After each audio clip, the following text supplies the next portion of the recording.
Where are they? Where are they? 好，一个单字一个单字来。Where are they? 好，请看红色的地方。然后这个叫做客厅，我们看到这个图片，这叫客厅。客厅有什么？电视、沙发。好。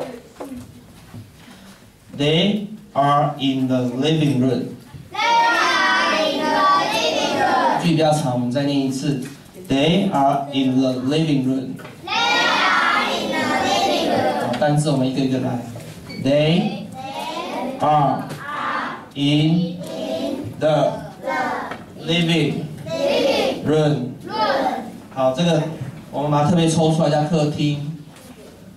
好，我们一起念 living room。living room。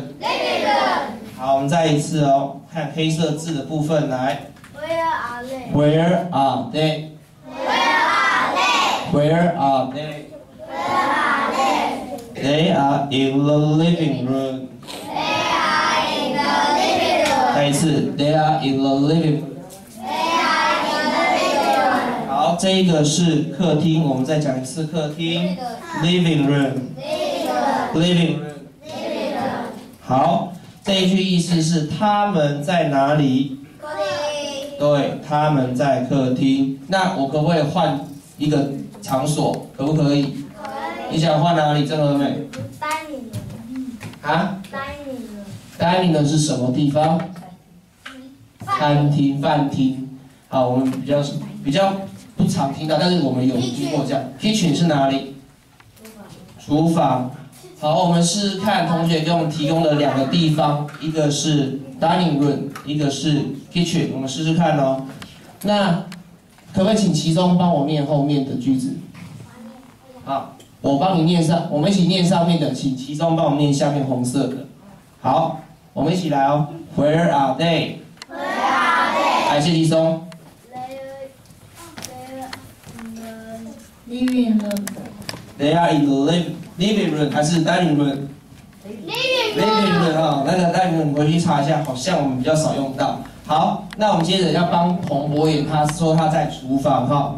来，我们一起来 ，Where are they? They are in kitchen. They are in the kitchen. 他在厨房。好，同学们，这个单词很好用，而且常活用。当你找不到人在哪里的时候，你就要问他 Where are they? 好 ，are they? 好，他们在。我们再说一次哦 ，They are in the living room. 再一次 ，Where are they? They are in the living room. 好，谢谢大家。大家有没有把这句记起来呢？有。那这个句子会跟客家谚语一样，我们每周的2跟5都会放在办公室前面。大家有经过的时候，请你就不断的把这句话记在你的脑海里面，像影印机一样。好，我们今天的每周英语先到这边。